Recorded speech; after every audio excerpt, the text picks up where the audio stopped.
Bonjour à toutes et à tous et bienvenue pour une nouvelle inversion. Alors cette fois on va parler d'un sujet un peu différent d'habitude parce que tout simplement je vais revenir un peu sur l'actualité qu'il y a eu en 2016, mon actualité personnelle étant donné que je ne suis pas, comment dire, que je ne suis pas non plus au fait de tout ce qui s'est passé cette année, même s'il s'est passé beaucoup de choses. Et donc je vais revenir un peu sur ce qui est arrivé, ce qui m'est arrivé en 2016, ce qui est arrivé de bien, ce qui est arrivé de moins bien. Bref, déjà, je tiens à vous souhaiter, avant de l'oublier, une bonne année 2016, parce que je n'ai pas encore eu l'occasion de le faire. Et on va partir tout de suite. Donc 2016, qui était une année extrêmement importante pour moi quand même à ce niveau-là, hein. Donc c'est une année, déjà c'est l'année où j'ai commencé mes études supérieures, donc c'est-à-dire que j'ai quitté l'équivalent du lycée en France, étant donné que je suis en Belgique, on n'a pas le même système scolaire, pour rejoindre une université, donc déjà beaucoup plus, beaucoup plus de temps entre guillemets, et beaucoup plus besoin de gérer son temps et d'être totalement autonome, ce qui n'était pas présent avant dans le système scolaire belge. Pour les Français, je suppose que c'est à peu près pareil, mais je ne suis pas sûr. Donc voilà, donc une année où j'ai dû me prendre en main personnellement, où j'ai commencé énormément de choses, où il y a eu beaucoup de projets qui se sont lancés, où j'ai eu beaucoup d'évolutions personnelles aussi. Et ben voilà, on va commencer à retracer tout ça. Donc déjà, ne serait-ce que une année importante au niveau des rencontres que j'ai pu faire, parce qu'en 2016, bonjour là, il y a une moto qui vient de passer dans ma rue, évidemment, sinon c'est pas drôle. Donc en 2016, j'ai rencontré énormément de gens que je connaissais sur internet, énormément de gens que je serais même pas tous cités. Pour donner quelques noms comme ça, il y a eu donc Arcade Hétéromique et Cartaz avec qui j'ai passé un week-end à Lille il y a pas si longtemps que ça. J'ai croisé Dev d'Histoire Brève, Lucky Jackal, etc. J'ai logé chez les gens pour aller à la Néocast avec qui je suis devenu ami d'ici là. C'était une grosse période cette année. J'ai fait énormément de conventions aussi, comparé aux années précédentes. Parce que en fait, 2016 a été la première année où j'ai vraiment commencé à aller en convention. La toute première convention que j'ai réellement faite, c'était la Midi Nazia. Je sais plus exactement à quel mois 2016, mais je sais que c'était 2016.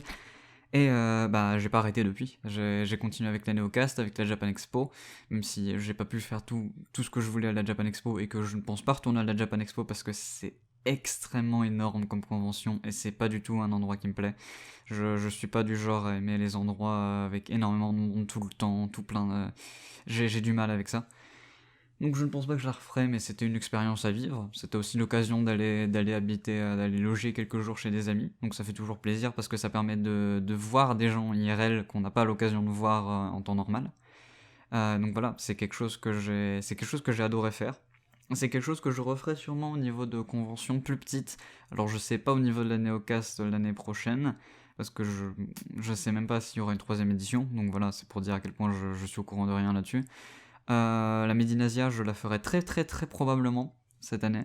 Donc je tiens à le dire, tant qu'à faire, hein, tant qu'à faire. S'il y a des gens qui viennent à la Medinasia cette année, j'y serai probablement le week-end.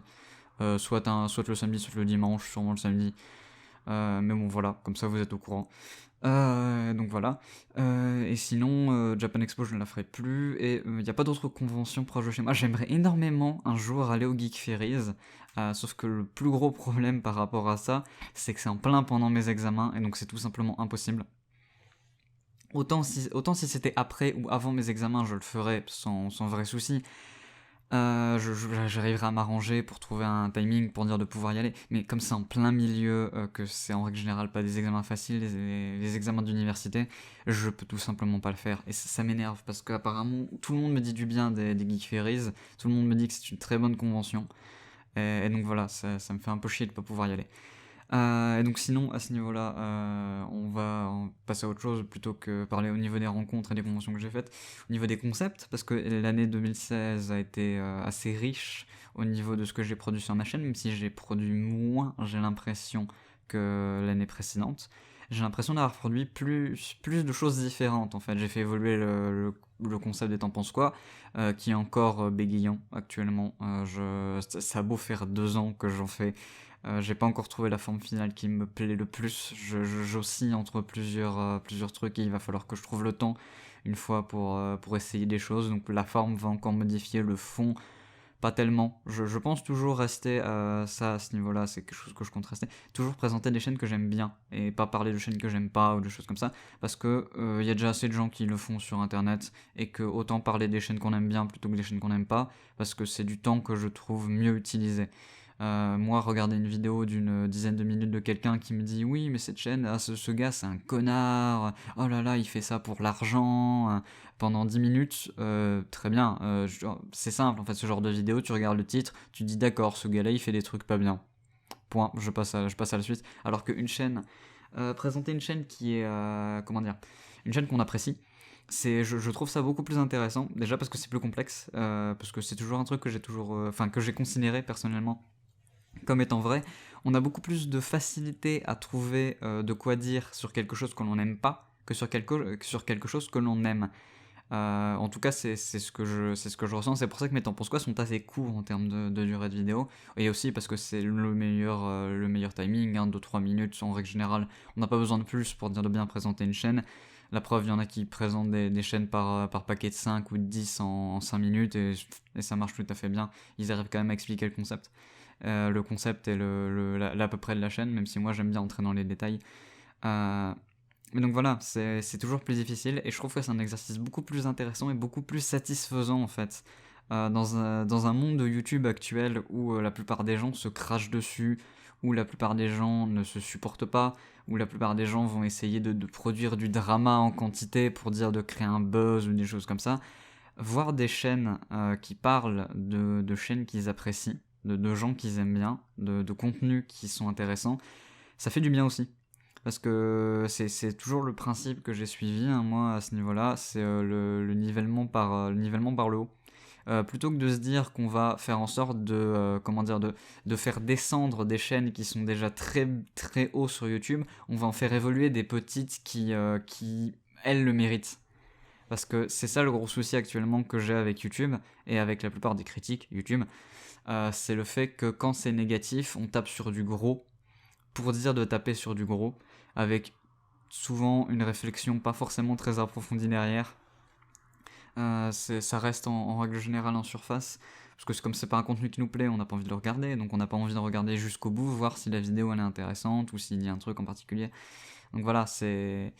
Et à ce niveau-là, penser qu'on peut littéralement détruire le haut de la pyramide, couper le haut de la pyramide pour dire de le faire et de le remettre plus bas pour dire de former au lieu d'une pyramide un rectangle ou je ne sais pas quoi, c'est pour moi quelque chose qui est tout simplement possible. Et y croire, c'est juste être naïf, parce que malheureusement, on va me dire que c'est moi qui suis naïf de penser que élever des gens, essayer d'élever des gens et d'élever du contenu à une hauteur plus haute qu'actuellement, parce qu'à ma modeste portée, je ne peux pas faire grand-chose. C'est aussi naïf, c'est beaucoup plus naïf parce que moi j'ai que j'ai 1000 abonnés, je fais du 300 vues grand max par vidéo, alors que t'en as ils sont des 200 000, 300 000, 400 000 abonnés, ils tapent quasi le million de vues quand ils parlent de chaînes qu'ils aiment pas. Et après ils disent oui, ça fait réagir, etc. Ça fait que les gens modifient. Les gens vont pas modifier. Les gens modifient pour suivre la tendance. Et après c'est tout. Ils vont recommencer leur truc. Ils vont pas modifier leur façon de faire parce qu'un gars a gueulé et que ça a fait des vues. Ça ne marchera pas comme ça. Alors que si plusieurs personnes parlent de chaînes qu'ils apprécient, le font bien et arrivent à rendre ça intéressant, tout en faisant en sorte que les gens, au final, aillent voir ces chaînes-là. Eh ben, en fait, c'est tout, malheureusement, on arrive à un stade actuellement où YouTube est, surabondé de contenu. Et donc, les gens n'ont plus le temps de voir toutes les vidéos. Ça, c'est un fait. C'est un fait absolu. On peut pas nier ça. Et donc justement, au lieu de faire en sorte que les gens, au lieu de regarder, par exemple, ils ont le temps de regarder une vidéo de 10 minutes. Au lieu de regarder une vidéo de 10 minutes d'un gars qui fait des choses parce qu'il veut de l'argent, oh là là, il fait ça mal, oh il dégrade des gens, faites en sorte que les gens regardent une vidéo de 10 minutes de quelqu'un qui parle d'un sujet intéressant, qui explique bien, qui source bien, qui fait une bonne vulgarisation par exemple, ou je sais pas, qui est quelqu'un qui est extrêmement drôle et qui a un humour extrêmement fin. Il y a tellement de méthodes, tellement de chaînes à découvrir.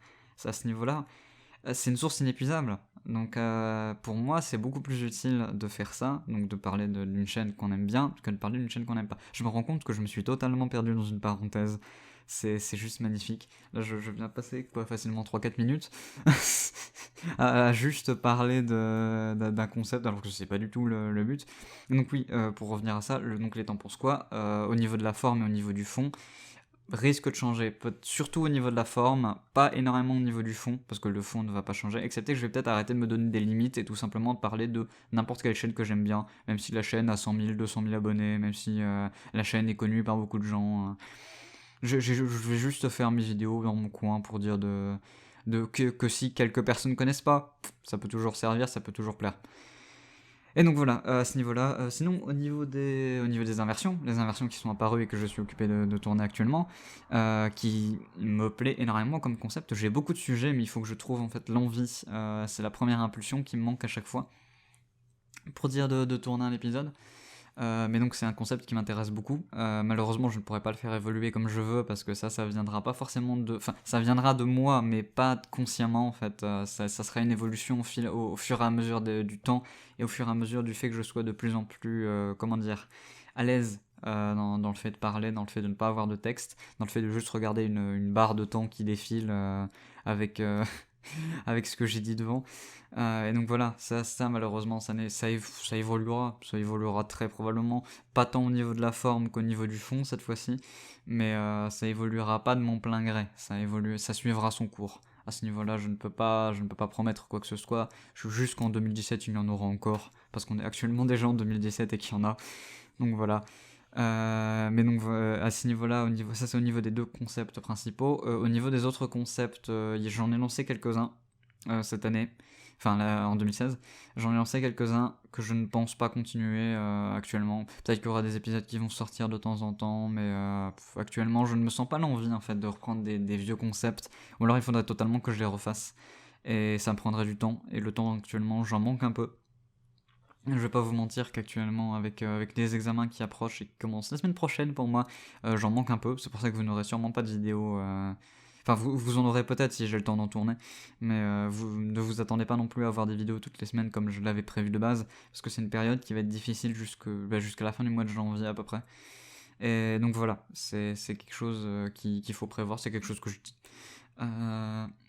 Et donc voilà, à ce niveau-là, les concepts que j'ai arrêtés, comme les dépopularisons, les petites histoires que je pensais j'ai essayé pour le LOL, ça ne m'a pas plu, tout simplement, ça ne m'a pas plu.